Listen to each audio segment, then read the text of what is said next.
नमस्कार दोस्तों, knowledge for curious में आपका बहुत बहुत स्वागत है। और आज हम हिंदी का एक ऑडियो लेक्चर सुनने वाले हैं। जी हाँ, आज आप देखेंगे नहीं, आज आप सुनेंगे एक बहुत ही शानदार चैप्टर, जिस चैप्टर का नाम है पत्र जो इतिहास बन गए। हाँ, वैसे तो किसी का पत्र पढ़ना नहीं चाहिए, किसी का लेटर कैसे पढ़ सकते हो आप पर्सनल, बट ये हम पढ़ेंगे क्योंकि ये लेटर किसी और ने नहीं, आपके मेरे बापू ने लिखा है हमारे बापू राष्ट्रपिता महात्मा गांधी जी ने। इनके बारे में क्या ही मैं बताऊं आपको। हाँ, बस एक चीज़ बताऊंगा कि ये सिर्फ और सिर्फ एक महान नेता नहीं है, ये एक महान लेखक भी हैं। इनके पत्रों का जो कलेक्शन है, जो संकलन है, वो पढ़ा जाता है। इनकी आत्मकथा सत्य के साथ मेरे प्रयोग, माई एक्सपेरिमेंट्स विथ ट्रुथ, ये भी पढ़ा जाता है। तो ऐसा मत समझो कि महान इंसान इसलिए हम पढ़ रहे हैं, ये एक अच्छे लेखक भी हैं। आप देखोगे राजनीति में बहुत लोग आपको मिलेंगे जो एक अच्छे लेखक, अच्छे कवि हैं, चाहे वो वाजपेयी जी हो, चाहे वो मोदी जी हो, या बाकी के बहुत सारे लोग हैं जो अच्छे राइटर्स और अच्छे पॉलिटिशियंस दोनों हैं, जैसे हमारे बापू। तो ये जो लेटर है ये लिखा गया था 25 मार्च 1909 को प्रिटोरिया जेल से। किसको लिखा गया था? ये लिखा गया था गांधी जी द्वारा अपने बेटे को। गांधी जी के जो बेटे हैं उनको ये लिखा गया था, आई गेस मणिलाल गांधी जी को। शुरुआत करें अगर पत्र की तो क्या है, देखिए। गांधी जी कहते हैं कि हर महीने मुझे एक लेटर यानी एक पत्र लिखने का अधिकार मिलता है। किसको लिखूं ये मैं सोच रहा था, मिस्टर रीच, मिस्टर पोलक, और तुम्हारा ख्याल मुझे बार बार आया, या तो मिस्टर रीच को लिख दूं या मिस्टर पोलक को लिख दूं या फिर तुम्हें लिखूं। फिर मैंने तुम्हें यानी अपने बेटे के लिए, वो कहते हैं, लिखा। क्योंकि जब भी मैं पढ़ता हूँ, मतलब जब मैं बुक्स को पढ़ता हूँ, क्योंकि जेल में और कुछ काम होता नहीं है, बुक्स पढ़ सकते हो आप, स्क्रिप्चर्स पढ़ सकते हो। जब गांधी जी पढ़ते थे तो बार बार अपने बेटे की उनको याद आती थी।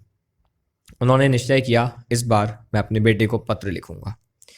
कहते हैं, मेरे बारे में तुम चिंता मत करना, विशेष कुछ कहने का मुझे अधिकार नहीं है, मैं बस शांति में हूँ, सुख में नहीं हूँ, शांति में हूँ, ये कहा उन्होंने। आशा है कि बा यानी कौन?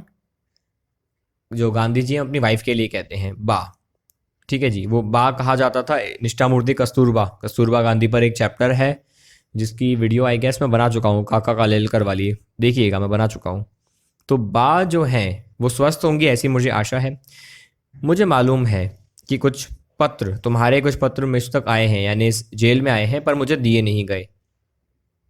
फिर भी एक गवर्नर है, डिप्टी गवर्नर जो यहाँ के हैं, उन्होंने मुझे बताया, बाहर से खबर दी। समझ रहे हो, जेल का माहौल है, खबर बाहर से दी जा रही है कि बा का स्वास्थ्य सुधर रहा है। बा यानी गांधी जी की वाइफ, उनका स्वास्थ्य सुधर रहा है। अब अपने बेटे से पूछते हैं, क्या फिर से वो चलने लगी?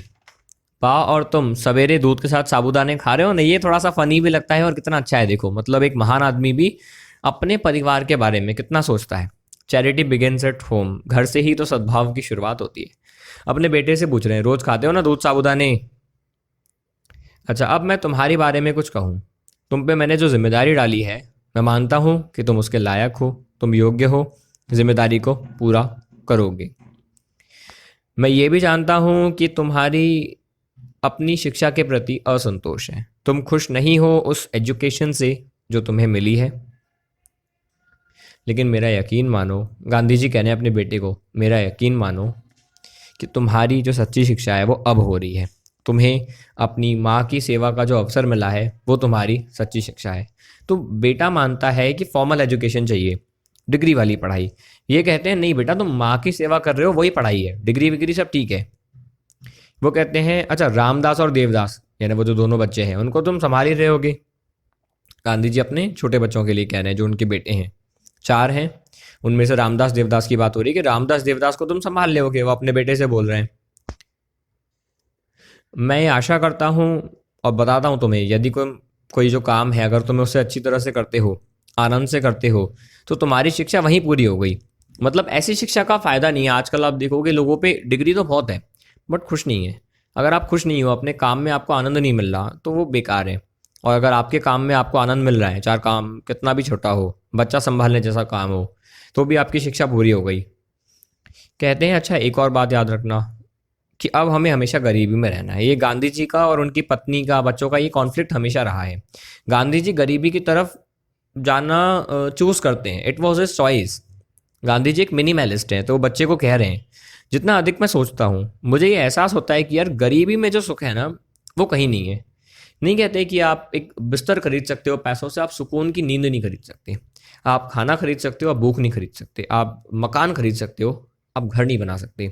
वही बात गांधी जी मानते थे कि जो गरीबी में सुख है ना, मतलब आप कह सकते हो एक फटी हुई चटाई पे सोने में जो सुख है वो महलों की दीवारों में नहीं है। तो भाई गरीबी में सुख है, आपसे हम गरीबी में रहेंगे। अब वो अपने बच्चे से कह रहे हैं, अब समझो बच्चे का जो दिमाग है वो रेवोल्यूशनरी है। उनका बच्चा कोट पैंट पहनना चाहता है, वो फॉर्मल एजुकेशन चाहता है, और ये अपने बेटे को क्या कह रहे हैं, अच्छा खेत में वो जो घास है और गड्ढे खोदने का जो काम है वो पूरा कर देना टाइम पे, भविष्य में हमें उसी से जीवन निर्वाह करना है। मेरी ये इच्छा है कि अपने परिवार में तुम एक किसान बनो और हमारा जो घर है वो कभी किसानों से भी चले, किसानी से चले, मतलब खेती बाड़ी से चले। औजारों को साफ रखो, सुव्यवस्थित रखो। गांधी जी का मैनेजमेंट पे, सोफिस्टिकेशन पे बहुत ध्यान था। वो चीज़ों को ऑर्डर में रखते थे, डिसिप्लिन में रखते थे। अक्षर ज्ञान में गणित और संस्कृत को ध्यान देना। अगर तुम पढ़ाई जो कर रहे हो, तुम्हारी एकेडमिक्स, फॉर्मल एजुकेशन, उसमें मैथमेटिक्स और संस्कृत, उस पर ध्यान देना। भविष्य में संस्कृत तुम्हारे लिए बहुत काम की होगी। और दिक्कत यह है कि जो दोनों विषय हैं, मैथ्स और संस्कृत, ये बड़ी उम्र में सीखना बहुत कठिन है। संगीत में भी रुचि रखना, म्यूजिक अच्छी बात है। हिंदी, गुजराती, अंग्रेजी के भजन और कविताओं का संग्रह तुम्हें तैयार करना चाहिए। मतलब आजकल के ज़माने में नहीं होता, प्लेलिस्ट बनाते हम लोग यूट्यूब पे, सावन पे, गाना पर, कंप्यूटर में, अपने फ़ोन में एक प्लेलिस्ट बना लेते हैं ना, अलग अलग, सैड सॉन्ग की अलग, हैप्पी की अलग, भजन की अलग, सुबह अलग सुनेंगे, सोने से पहले अलग सुनेंगे। वैसे ही वो कहते हैं एक अच्छे भजन का आप संग्रह करो, कविताओं का संग्रह करो। आपको शायद पता होगा गांधी जी का फेवरेट भजन, अगर किसी को पता है तो कमेंट बॉक्स में बताइएगा। गांधी जी का एक गुजराती भजन था फेवरेट। हिंट मैं दे दूं, लता मंगेशकर उनको गा चुकी हैं उस भजन को। चलिए बताइएगा कमेंट बॉक्स में। अंत में वो कहते हैं कि ये जो संग्रह है वो बहुत काम आएगा। वो कहते हैं कि अंत में ये संग्रह तुम्हें बहुत काम आएगा, ये म्यूजिक। जब काम बहुत ज़्यादा हो तुम्हारे पास तो घबराना मत। ये मत सोचना कि पहले क्या करूं, पहले क्या करूं। शांति रखना, ये सारी चीज़ें, शांति, विचार करना, ये सब तुम्हें बहुत काम आएगा। यानी वो बच्चे को सिखा रही, हमारे लिए भी सीख है कि भाई कई बार हम क्या करते हैं, लोगों को ये बताने में बिजी होते हैं कि यार हम बिजी हैं। मतलब हम दिन में आधा एक घंटा तो इस बात में बता देते हैं बहुत लोग, यार मैं बिजी हूँ, बिजी हूँ, बिजी हूँ, बिजी हूँ, पहले क्या करूँ, पहले क्या करूँ, पहले क्या करूँ। और ये पहले क्या करूँ उनके दिन का आधा घंटा खा जाता है, जो उनके आधे घंटे के काम को कम कर सकता था। या फिर मल्टीटास्किंग करने बैठ जाते हैं और सारे काम बिगाड़ देते हैं, फिर वो एक घंटे के काम में 4 घंटे लग जाते हैं। ऐसा मत करना। वो अपने बच्चे को कह रहे हैं, राष्ट्रपिता हैं, तो वो सिर्फ मणिलाल गांधी के पिता नहीं है, वो आपके और मेरे पिता के समान है। तो हमें भी उसको समझना चाहिए और सीखना चाहिए। लाइफ में केओस में मत आओ। बहुत लोग घबरा के केओस में आ जाते हैं, यार पहले क्या करूं, पहले क्या करूं के चक्कर में, मतलब प्रोजेक्ट भी बना रहे हैं, लेक्चर भी ले रहे हैं, लिख भी रहे हैं, पढ़ भी रहे हैं, सब कुछ मिक्स हो जाता है, वाट लग जाती है। ऐसा मत करो। फिर पैसे के बारे में बहुत अच्छा कहते हैं, मुझे आशा है कि घर खर्च के लिए जो भी तुम खर्च करते हो उसका हिसाब ज़रूर रखते हो। भाई गुजराती आदमी है, तो गुजराती में कहावत है ना कि खर्च लाख करो पर हिसाब पाई पाई का रखो। तो वैसा ही वो अपने बच्चे को सिखा रहे हैं, भाई हिसाब पूरा रखा करो। मुझे ये भी आशा है कि तुम प्रार्थना करते होगे, रविवार को वेस्ट के यहाँ भी जाते होगे, यानी अपने धर्म की प्रार्थना। हम अगर हिंदू हैं, आप मुस्लिम हैं, तो हम जो प्रार्थना करते हैं उसकी बात की गई है। तो गांधी जी हिंदू थे, तो वो जो हिंदुओं वाली प्रेयर होती है उसकी बात कर रहे होंगे। जब हम रोज़ प्रेयर करते हैं, हम विश्व शांति के लिए प्रार्थना करते हैं, लोका समस्ता सुखिनो भवन्तु, सर्वे भवन्तु सुखिनः, ऐसी कोई प्रेयर होगी। फिर वो कहते हैं वेस्ट के यहाँ, वेस्ट मतलब एक अंग्रेज़ है, उसके यहाँ भी संडे को जाते होंगे प्रेयर में, उनकी बाइबल से प्रेयर होती है। सूर्योदय से पहले उठना, प्रार्थना करना बहुत अच्छा है, बिल्कुल करना चाहिए। जो प्रार्थना है वो बिल्कुल एक निश्चित समय पर होना चाहिए। नियमितता को अपने जीवन में ज़रूर लेके आओ। गांधी जी समय की पाबंदी पे बड़ा जोर देते हैं। वो कहते हैं अगर व्यक्ति टाइम को अपने बस में नहीं करता तो व्यक्ति क्या ही कर सकता है। वो डिसिप्लिन हर किसी को चाहिए। इस पत्र को पढ़कर अच्छी तरह समझ लेने के बाद ही मुझे इसका जवाब देना। वो मणिलाल गांधी से कह रहे हैं, हमारे बापू महात्मा गांधी। जवाब जितना लंबा लिखना हो उतना लिख सकते हो।